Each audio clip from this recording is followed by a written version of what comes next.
সম্মানিত উপস্থিতি, আমাদেরকে একটা বিষয় মনে রাখতে হবে, আমরা ঈমান এনেছি, কালেমার প্রতি ঈমান এনেছি। আমাদের সবচেয়ে বড় পরিচয় হচ্ছে আমরা কালেমার প্রতি ঈমানওয়ালা। আমাদের আওয়ামী লীগ এটা কি বড় পরিচয়? বিএনপি এটা কি বড় পরিচয়? জামাতে ইসলাম এটা বড় পরিচয়? আহলে হাদিস, তাবলীগ, চরমনাই, হানাফি এটা কি বড় পরিচয়? আমাদের বড় পরিচয় হচ্ছে আমরা কালেমায় বিশ্বাসী।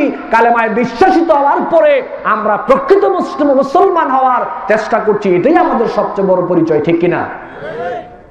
তা আমরা যারা কালেমার প্রতি ঈমানওয়ালা, কালেমায় যারা বিশ্বাসী, আমাদেরকে একটা মনে রাখতে হবে, ঈমানি পরীক্ষা দিয়েই আপনাকে জান্নাতে যেতে হবে। ঈমানি পরীক্ষা না দিয়ে আপনি জান্নাতে যাওয়ার চেষ্টা করবেন না। কেন? ইতিপূর্বে যত নবী রাসূল, সাহাবায়ে কেরাম পৃথিবীতে এসেছেন, যারাই দ্বীন প্রচার করেছেন, জান্নাত চেয়েছেন, প্রত্যেকটা মানুষকে ঈমানের দাবিতে তাদেরকে পরীক্ষা করা হয়েছে। আজকে বাংলাদেশে আমরা দ্বীন প্রচার করছি, আমরা অনেকেই দ্বীন প্রচার করার মাধ্যমে নিজেদেরকে সঠিক বলে উপস্থাপন করছি, আমরাই সঠিক। সবাই দাবি করছে আমরাই সঠিক, কিন্তু ঈমানের দাবিতে আমরা কারা সঠিক এটা প্রমাণ হবে পরীক্ষার মাধ্যমে।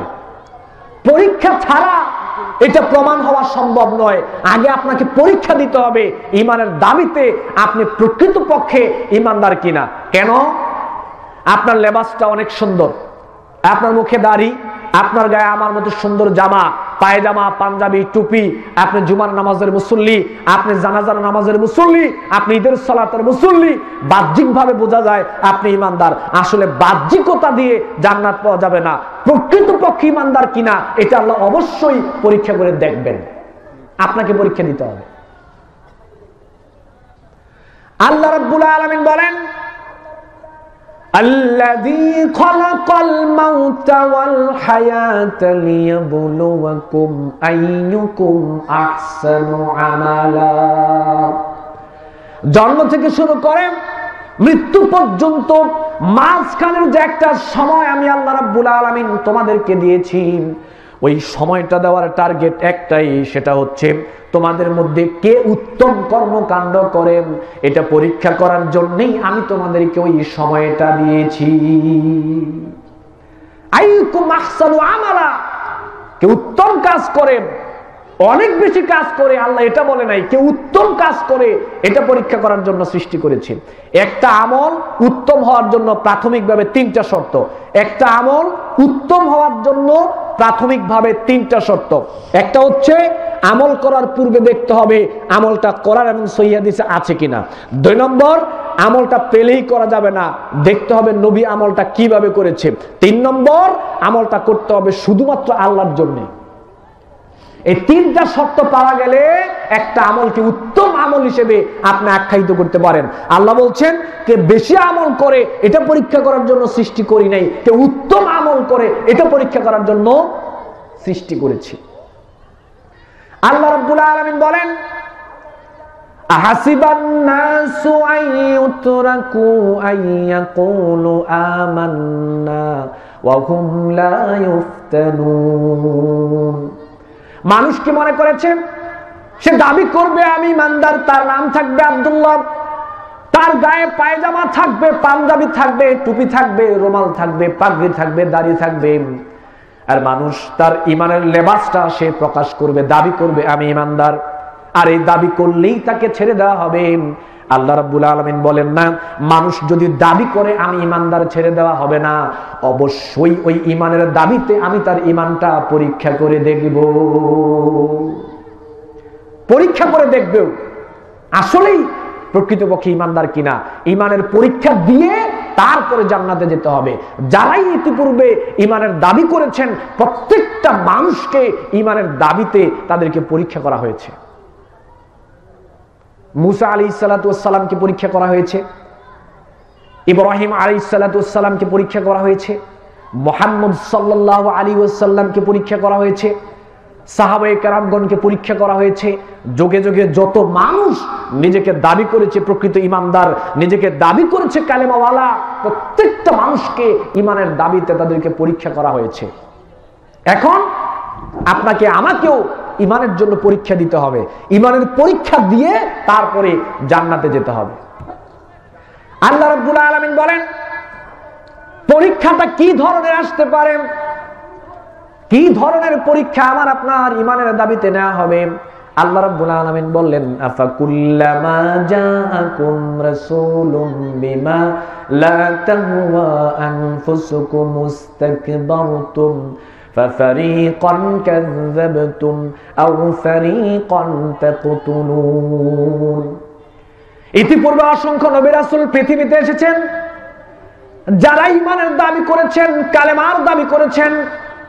কালেমার দাবি সঠিক মর্মার্থ, সঠিক ব্যাখ্যা জনগণের সামনে যারাই তুলে ধরেছেন, আল্লাহ রাব্বুল আলামিন বলেন তাদেরকে মানুষ হাসি তামাশা ঠাট্টা বিদ্রুপ করেছে। ঘরে থাকতে পারে নাই, বাড়িতে থাকতে পারে নাই, সমাজ ছাড়া করেছে, দেশ ছাড়া করেছে। এমন অসংখ্য মানুষ রয়েছে যারা কালেমার দাবি করার কারণে, ইমানের দাবি করার কারণে তাদেরকে মিথ্যাবাদী বলা হয়েছে, গালিগালাজ করা হয়েছে, আঘাত করা হয়েছে। আল্লাহ রাব্বুল আলামিন বলেন এমনও হয়েছে অসংখ্য নবী রাসূলকে এই পৃথিবী থেকে বিদায় করে ফেলা হয়েছে।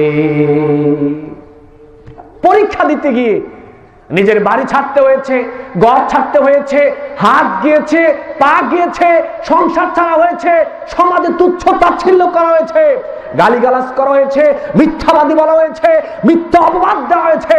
অসংখ্য মানুষকে এই পৃথিবী থেকে বিদায় করে ফেলা হয়েছে শুধুমাত্র ইমানের পরীক্ষা দিতে গিয়ে এই অবস্থাটা হয়েছে। ইমানের পরীক্ষা। এখন আমি আর আপনি ইমানের পরীক্ষা দিচ্ছি না, সাহাবায়ে কেরামকে ইমানের পরীক্ষা দেওয়া হয়েছে। এমন ভাবে বুখারী শরীফে এসেছে, সাহাবায়ে কেরাম এসে বললেন, আলা তাস্তানসিরু লানা আলা তাদউ লানা ইয়া রাসূলুল্লাহ, আপনি কি আল্লাহর কাছে আমাদের জন্য সাহায্য চাইবেন না? আপনি কি আল্লাহর কাছে আমাদের জন্য দোয়া করবেন না? আমরা তো শেষ হয়ে যাচ্ছি। আল্লাহ নবী বললেন, লাকাদ কানা মান ক্বাবলাকুম ইউখাযুর রাজুলু ফায়ুহফারু লাহু ফিল আরদি ফায়ুজআলু ফিহা সুম্মা ইউতা বিল মানশার ফায়ুদাউ আলা রাসিহি ফায়ুজআলু নিসফাইন ওয়া ইউমশাতু বিআমশাতিল হাদিদি মা দুনা লাহমি ওয়া আজমিহি মা ইয়াসুদ্দু যালিকা আন দীনি।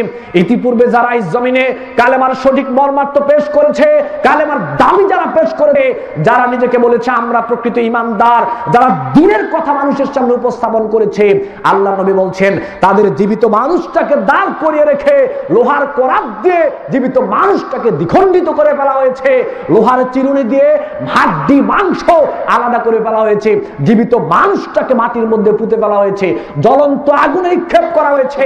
অসংখ্য মানুষকে কালেমার দাবি করার কারণে দুনিয়া থেকে তাদেরকে বিদায় করে ফেলা হয়েছে। ইমানের পরীক্ষা দিয়েছেন। আপনাকে আমাকে ইমানের পরীক্ষা দিতে হবে, শুধু হালুয়া রুটি পেলে হবে না। ইমানের পরীক্ষা আপনাকে আমাকেও দিতে হবে। আপনাকে আমাকে ইমানের পরীক্ষা করা হবে। বিপদ, বালা, মুসিবত, তারপরে সুখ, দুঃখ, বিভিন্ন ভাবে আল্লাহ রাব্বুল আলামিন আমাদেরকে পরীক্ষা করবেন।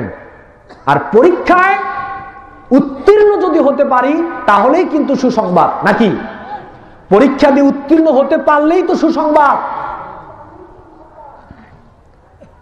আর যাকে তাকে যে চাইলেও সে পরীক্ষা দিতে পারবে না। পরীক্ষা দেওয়ার জন্য আগে ছাত্র হতে হবে। ছাত্রবিহীন কেউ পরীক্ষা দিতে পারবে? বলেন পারবে? পারবে না। আগে ছাত্র হতে হবে। আর আল্লাহ নবী বলছেন, যেটা রিয়াদুস সালেহিনের প্রথম খণ্ডে আছে, ইন্নাল্লাহা ইযা আহাব্বা কওমান ইবতালাহুম ফামান রাদিয়া ফালাহুর রিদা ওয়া মান সাখিতা ফালাহুস সুখত। আল্লাহ নবী বলছেন, আল্লাহ যাকে ভালোবাসেন একমাত্র তাকেই আল্লাহ রাব্বুল আলামিন পরীক্ষা করেন। আল্লাহ যাকে ভালোবাসেন তাকেই আল্লাহ পরীক্ষা করেন। আর আল্লাহ যাকে পরীক্ষা করেন, পরীক্ষা করার পরে যদি সে আল্লাহর প্রতি সন্তুষ্ট থাকে, ওই পরীক্ষার ব্যাপারে আল্লাহ নবী বলছেন, তাহলে আল্লাহ ওই ব্যক্তির প্রতি সন্তুষ্ট। আর যদি আল্লাহর পক্ষ থেকে আপনার উপর পরীক্ষা আসার পরে বিপদ, আপদ, বালা, মুসিবত আসার পরে যদি আপনি ওই পরীক্ষাকে মেনে না নেন, অধৈর্য হয়ে যান, তাহলে আপনি যদি আল্লাহর প্রতি অসন্তুষ্ট হন, আল্লাহর নবী বলেছেন আল্লাহ আপনার প্রতি অসন্তুষ্ট। ইমানদারদের জন্য পরীক্ষা করা হবে। যে যত বেশি বড় ইমানদার তার পরীক্ষাটাও তত বেশি বড়, যে যত বেশি বড় ইমানদার তার পরীক্ষাটাও তত বেশি বড়, আর যে যত বেশি বড় ইমানদার তার পরীক্ষা যত বেশি বড়, আল্লাহ রাব্বুল আলামিন তাকে প্রতিদানটাও দিবেন তত বড়। ইন্না ইজামাল জাযা মা ইজামিল বালা, মুসলিমের হাদিস, রিয়াদুস সালিহিনের প্রথম খণ্ডে। ইন্না ইজামাল জাযা মা ইজামিল বালা, পুরস্কার তত বড়, পরীক্ষা যত বড়। যত বেশি পরীক্ষা করা হবে, যত বড় পরীক্ষা করা হবে, আল্লাহ তত প্রতিদান দিবেন। কিন্তু পরীক্ষা দেওয়ার জন্য প্রস্তুত আছি কিনা আমরা? আমরা কি আছি নাকি? পরীক্ষা দেওয়ার জন্য অল টাইম প্রস্তুত থাকতে হবে।